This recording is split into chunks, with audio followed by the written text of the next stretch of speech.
သေခြင်းဤနှံ့နေပွေရာဒီကိုရှင်ဘဝဤအဖြေရအခက်ဆုံးဗဟိတိတစ်ခုဟာသေခြင်းတရားပါမများသေခြင်းတဲ့သူဘယ်သူရှိလဲမသေခြင်းတဲ့သူတွေစောစောကြွေလွင့်ကြရတယ်သေခြင်းသူတွေမသေကြသေခြင်းလို့ပဲဖြစ်ဖြစ်နေခြင်းလို့ပဲဖြစ်ဖြစ်သေခြင်းတရားကိုအနည်းနဲ့အများတော့ကြောက်ကြတယ်ပါဇက်ကရောင်လို့သေခြင်းအကြောင်းပြောထွက်မိရင်တော့ဖွလွဲပါစေဖဲပါစေပါဇက်ပုတ်ကြီးနဲ့ဆိုပြီးဟန်တားတတ်ကြတာမျိုးတကယ်တော့သေခြင်းဆိုတာလူတွေကြောက်တဲ့နတ်နယ်သောအရာသေကံဤအချိန်မှနောင်ဘဝဆိုတာကိုသိရတယ်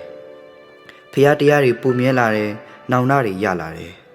သေကံဤမှာအတိတရားတွေဆင်ခြင်ရင်နောက်ဆုံးတော့ဖျားကလွဲပြီးကျန်တာအနိစ္စသဘောတရားတွေပါလားဆိုတာအတိဝင်လာကြတယ်သေမဲ့သူကပြင်ဆင်ကြံရည်တဲ့သူကဆင်ခြင်ရင်းနဲ့တမလွန်ဘဝရဲ့အတိတ်တွေကိုရှာကြတယ်နေခြင်းပြီးရင်သေခြင်းဤတာမထူးဆန်းပါဘူးဒါတဘာဝဒါပေမဲ့လူကသေခြင်းတရားကိုရင်ဆိုင်ရတဲ့အခါမှာဖះကိုမိကွန်းထုတ်တတ်ကြတယ်ဘာလို့လူကသေရတာလဲဘာကြောင့်ဒါကိုဖြစ်စေတာလဲအထူးသဖြင့်အပြစ်မဲ့ကလေးတွေကိုယ်ပိုင်အလင်းရောင်အစွမ်းအစရှိတဲ့လူငယ်တွေလည်းဘာကြောင့်သေခြင်းကိုရင်ဆိုင်ရတာလဲနာကျင်ဒုက္ခတွေခံစားပြီးမှမရှုမလသေခြင်းမျိုးကိုဖះကဘာလို့ဖြစ်စေတာလဲအခုလက်တလောရင်ဆိုင်နေရတဲ့ကတ်ဆိုးကြီးနဲ့လူတွေဘာကြောင့်သေနေရတာလဲမိကွန်းတွေဖြစ်ပါတယ်မျက်မှန်မြင်ဒုက္ခိတကိုတောင်ကုသပေးနိုင်ခဲ့တဲ့ဒီလူကလာဇရုကိုမသေးရအောင်တခုခုတောင်မလုပ်နိုင်တော့ဘူးလားယုံကြည်တဝက်တန်တရားတဝက်ရောရှက်နေတဲ့ဒီစကားအတန်ကြီးကြားမှာမတင်မကျအားမရခြင်းတွေကလည်းဖြစ်ပါတယ်ဒီတစ်ပတ်ကျမ်းစာကကျွန်တော်တို့မီးနေတဲ့မိကွန်းတွေရဲ့အဖြေပါပဲဒီနေ့ကျွန်တော်တို့အားလုံးသိကြရမှာခန္ဓာကိုယ်ကြီးပုတ်ပြက်ယိုယွင်းသွားမဲ့သေခြင်းမျိုးကိုမရင်ဆိုင်သေးခင်မှာအချိန်ချင်းမသေးကြဖို့ပိုအရေးကြီးတယ်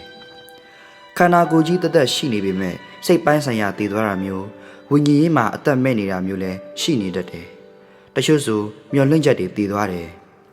တချို့ကြအတွင်းထဲမှာခန်းလျှောက်တည်နေတာကြာပြီးဝမ်းနည်းမှုတွေနောင်နာတွေယူကျုံမရတာတွေအခွင့်မလွတ်နိုင်တာတွေနဲ့ဘဝကအသက်မရှိတာကြာပြီတချို့ရသေလို့သေမှမသိရိုးရိုးလေးပဲအသေးနှလုံးကအလုံးမလုံးတော့တာစိတ်ခွန်အားတွေအိမ်မက်တွေသေကုန်ကြတာအမျိုးမျိုးပါပဲလူတွေကပုံစံအမျိုးမျိုးနဲ့စိတ်သက်ပိုင်းခန္ဓာပိုင်းဝိညာဉ်ရေးပိုင်းတွေသေဆုံးနေကြတယ်သေဆုံးမှုအမျိုးမျိုးနဲ့တတ်မှတ်နေတဲ့လူတွေကိုဖះရှင်ကဒီအတိုင်းပဲကြည်နေမယ်လို့ထင်လားသေချာတာကတော့သေဆုံးခြင်းကိုတားဆီးပေးမှာမဟုတ်ဘူးသေကြမှာပဲဘလို့ပဲသေသေလူတွေသေကြမှာပဲတနည်းနည်းနဲ့တော့သေကြမှာပဲလေလာဇရုကိုတောင်သေခြင်းကနေခရစ်တော်မတားဆီးပေးခဲ့ပါဘူးဒီသေခြင်းကိုရင်ဆိုင်ခိုင်းခဲ့တယ်သေခြင်းဆိုတာလူတိုင်းတွေ့ကြုံရမယ့်အရာဆိုတာကိုချပြခဲ့တယ်ဒါပေမဲ့ဖះကအသေးနှလုံးရှိတဲ့သူမဟုတ်ပါဘူးလာဇရုအတွက်သူငွေကြွေးခဲ့တယ်လူသားဆဆန်ခံစားပေးခဲ့တယ်လူတွေနဲ့အတူဝမ်းနဲ့ငွေကြွေးခဲ့တယ်တခါတလေကျွန်တော်တို့တွေးမိတယ်ဖះကငါတို့ရဲ့ခံစားချက်တွေကိုမသိဘူးမျှဝေမခံစားဘူးလို့ထင်ကောင်းထင်နိုင်မယ်တကယ်တော့ဖះကလူတွေအတွက်ခံစားကူပေးပါတယ်တကယ်ဝမ်းနည်းစရာကောင်းတဲ့အချိန်မျိုးမှာဖះသခင်ကလူတွေနဲ့အတူရှိနေပါတယ်လူတွေရဲ့ဝမ်းနည်းခြင်းမျက်ရည်တွေကိုအကြာကြီးဖះသခင်ထိုင်ကြည့်မနေပါဘူးလာဇရုကိုတေယာကနေတဖန်ပြန်ရှင်စေခဲ့တယ်လာဇရုထွက်ခဲ့လို့ကျဲလောင်စွာနဲ့သူအော်ဟစ်အမိန့်ပေးခဲ့တယ်သခင်ယေရှုကသူ့မိတ်ဆွေလာဇရုကိုတေခြင်းရနေဘာကြောင့်မတားဆီးခဲ့တာလဲဆိုတာကိုရှင်းပြခဲ့တယ်မပြောခဲ့ဘူးလားယုံကြည်တဲ့ဆိုရင်ဖះရဲ့ဖိုးထိုးကိုတော့ကိုတွေ့မြင်ရမယ်ဆိုတာလေပုတ်နေတာအနတ်နောင်ထွက်တော်မယ်လို့စောဒကတက်ခဲ့တဲ့မာသားကိုသခင်ယေရှုတုံ့ပြန်ခဲ့တဲ့စကားပါသေခြင်းတရားကအဆုံးမဟုတ်ဘူးဖះသခင်သာလျှင်အစနဲ့အဆုံး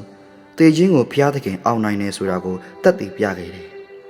ပုတ်ပြတ်သေခြင်းမှာတောင်ထူးဆန်းတဲ့နယ်လွန်နဲ့အလှတရားတွေရှိနေတယ်လက်တလောရင်ဆိုင်နေရတဲ့ကူးစက်ရောဂါကြောင့်လူတွေအများကြီးသေကြတယ်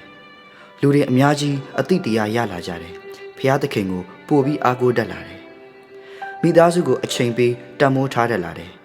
ကျမ်းမာရေးကိုဂရုစိုက်ကမယ်ဆိုတဲ့အသည့်တွေဝင်လာတယ်။တဘာဝပတ်ဝန်းကျင်ကိုထိမ့်သိမ်းစောင့်ရှောက်ကြရမယ်ဆိုတဲ့သတိလေးတွေရှိလာကြတယ်။ဒီသတင်းစကားကိုခပ်ပါးပါးလေးပုတ်ပြီးလူတွေကိုဖះကအသိပေးနေတာပါ။ အကြောက်မလွန်မဲ့အသိလေးနဲ့စိန်ချင်းကာကွယ်ရင်းဖះကိုပို့ပြီးအာကိုဆုတောင်းကြရအောင်